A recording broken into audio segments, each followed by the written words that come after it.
Welcome to my class. In this particular video lecture, we will talk about correlation function.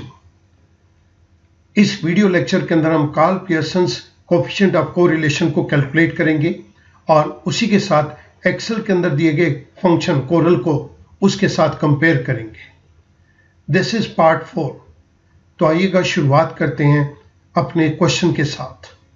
हमें यहाँ पर दो variables दिए गए हैं x और y, और इन दोनों वेरिएबल्स के अंदर हमें Karl Pearson coefficient of correlation को कैलकुलेट करना है. तो आइएगा मूव करते हैं सॉल्यूशन की तरफ.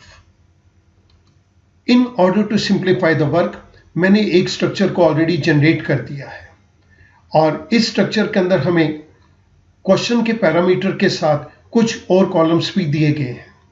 डेविएशंस ऑफ x को कैलकुलेट करो, डेविएशंस ऑफ y को कैलकुलेट करो, dx स्क्वायर, dy स्क्वायर और dx मल्टीप्लाइड बाय dy को कैलकुलेट करो. डेविएशंस को निकालने के लिए सबसे पहले मुझे मीन चाहिए. मैं उसके लिए यहां पर फर्स्ट स्टेप के अंदर टोटल ले रहा हूं. टोटल के लिए मैं सम फंक्शन को यूज कर रहा हूं. सम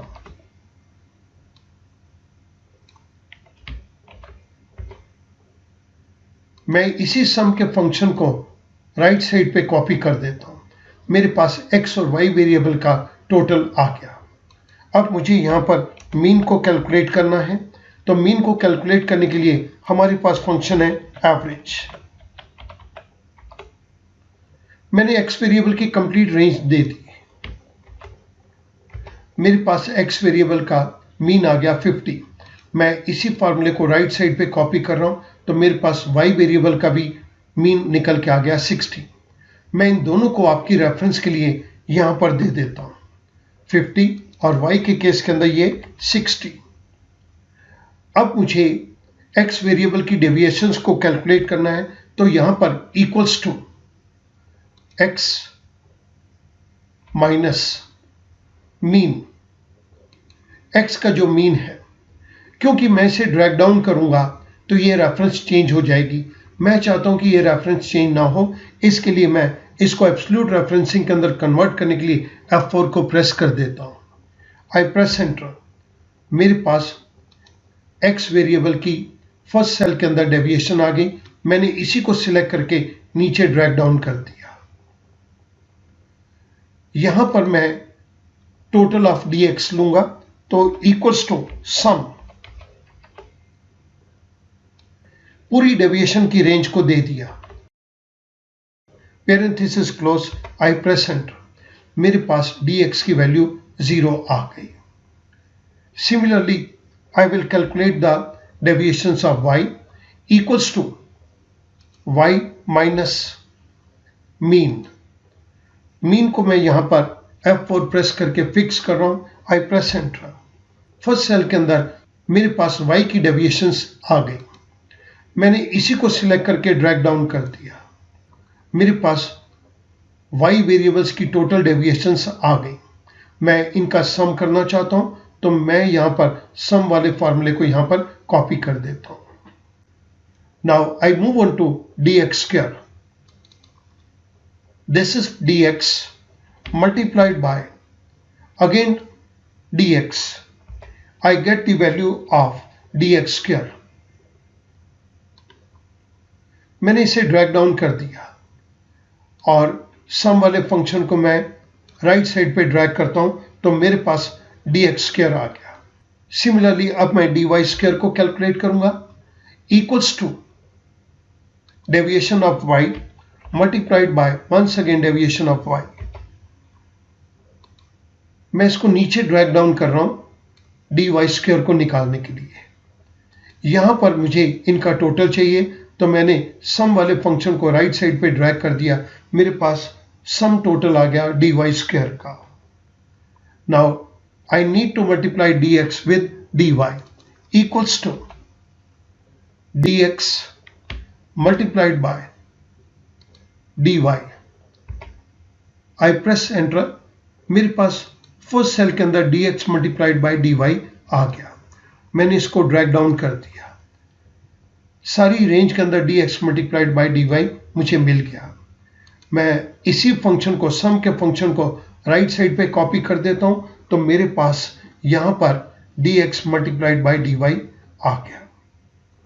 अब मुझे इन चीजों के बेस के ऊपर Karl Pearson coefficient of correlation को कैलकुलेट करना है, जिसके लिए हमें फॉर्मूला दिया गया है R is equal to sigma dx multiplied by dy divided by square root of sigma dx square multiplied by sigma dy square. मैं इस फंक्शन को यहां पर कैलकुलेट करने जा रहा हूं, equals to sigma dx multiplied by dy this value divided by square root के लिए हमारे पास SQRT है, parenthesis start sigma dx square, this is the value of sigma dx square multiplied by sigma dy square, this is sigma dy square, that is H15, parenthesis close, I press enter। मेरे पास यहां पर correlation निकल कर आ गया 0.309। It means ये एक positive correlation तो है, लेकिन very high degree of correlation नहीं है। इसके लिए हमने जिस फंक्शन को यहां पे यूज किया, मैं आपकी रेफरेंस के लिए यहां पर दे रहा हूं। अब मैं इसी चीज को, कोरिलेशन को एक्सेल के फंक्शन कोरल के साथ कैलकुलेट करना चाहता हूं, तो मैं यहां पर कोरल फंक्शन दे रहा हूं। कोरल फंक्शन के अंदर मेरे पास दो आर्गुमेंट्स हैं, array 1 array 2। This is my array 1 comma and this is my array 2 parenthesis close, I press enter. Student आप नोट करेंगे, हमने स्टैटिस्टिकली जब कोरिलेशन निकाला तो वैल्यू थी 0.309। जब हमने एक्सेल के कोरल फंक्शन को यूज किया तो अभी हमारे पास वैल्यू है 0.309। सो यहां पर एक चीज बिल्कुल क्लियर हो गई, स्टैटिस्टिकली जो वैल्यू आ रही है, कोरल फंक्शन हमें एग्जैक्टली सेम वैल्यू दे रहा है। कोरल के लिए हमने जिस फंक्शन को यहां यूज किया वो मैंने आपकी रेफरेंस के लिए यहां पर दे दिया। स्टूडेंट आप इस बात को ऑब्जर्व करेंगे, स्टैटिस्टिक्स के थ्रू कोरिलेशन को निकालना, उसके लिए हमें बहुत सारी कैलकुलेशंस करनी पड़ रही थी, लेकिन एक्सेल के थ्रू कोरल फंक्शन को यूज करके कोरिलेशन को निकालना, this is very very easy. और आपने यहां पर देख लिया, दोनों के अंदर हमारे पास सॉल्यूशन बिल्कुल सेम है।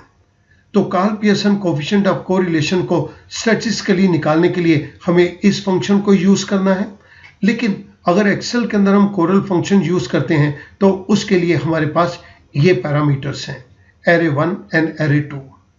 मैं उम्मीद करता हूं कि ये Karl Pearson coefficient of correlation और कोरल फंक्शन के लिए आपकी अंडरस्टैंडिंग के अंदर बहुत ज्यादा इंप्रूवमेंट होगी।